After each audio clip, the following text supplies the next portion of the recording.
Hey guys, it is Saturday here on Pagan Perspective. This week we are talking about wands and Athames.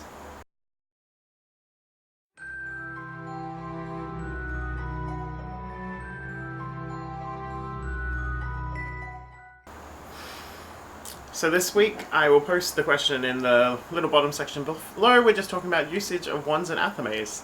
And so I will kick it off with, so I read tarot pretty regularly, I guess, and looking at wands and Athames and their place within the tarot. So wands for me are the element of air, so they are thought, communication, direction, intellect, really. And swords, aka Athames, are related to the element of fire, so creativity, direction, will, passion, seeing as they are a forged weapon. So the practice and place of them within my, usage and practice within my path, well, looking at it really, I have an assorted collection of tools that could fall into the places of wands and Athames. So I'll just kind of go through with, I guess, my longest running tool to probably my most recent. So this one here is a hawthorn wand that I crafted back in, would have been 2006, when I was at the Australian Wiccan Conference, and a wonderful crafty witch named Jo ran a workshop on making wands, and they'd gone and collected all the pieces of wood, had tagged them with what they were, and guided us through removing the bark, sanding, shaping, forming. The only thing with this is I haven't really sealed it yet, but kind of like it how it is, and it's just really plain, smooth, fits my hand really well. Don't use it that often, but it's got a lot of sentimental value to me, and if you look at like Celtic tree birth charts and all that sort of stuff, my birth date falls under the tree of hawthorn, and it's related to really like fairy work, which when I was working on my path at that time was really about connection to the fae and spirits of place, and it's kind of the one that I'll use in connecting to that work and innocence and all that sort of thing.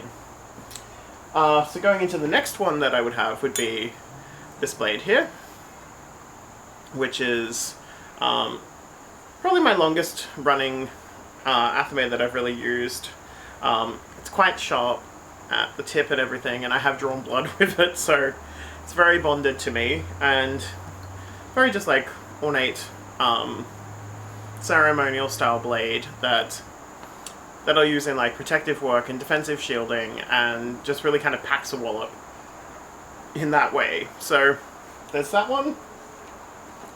Then we move on to this beauty here, which would be I picked up at a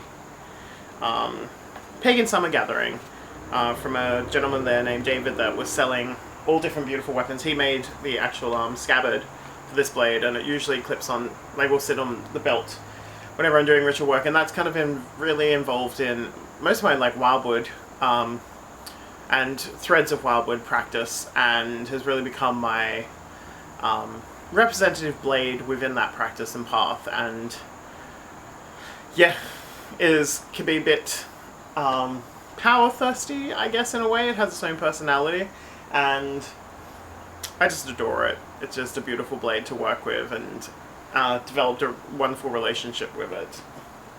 Then going into like a crossover piece, so this would be, it's a beautiful wooden sword that I got at the Dionysian Cloudcatcher Witch Camp that happened here in Queensland. That would have been, it was 2014, and one of my tradition sisters, Laura, painted this whole entire thing, and another camper, Peter, had actually crafted the wooden swords. And so that's kind of been more related to my reclaiming practice and my reclaiming work. And last year at the Midsummer Gathering, or Midsummer Ritual we had, was used to cast the circle for that ritual, and has been used at like Cloudcatcher for some little ritual work here and there. So it's kind of become my go-to for that, and it's an acceptable like weapon in public, so because it is a wooden blade and doesn't have a sharp edge or a sharpened tip.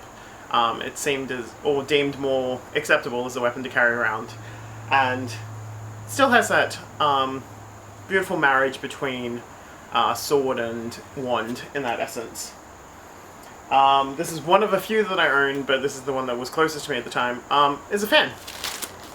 So I've been known to use fans as, I guess, really a representation of air, so would be akin to wands, and I've used these to cast circle or even summon elements within ritual space, and handy practical tool.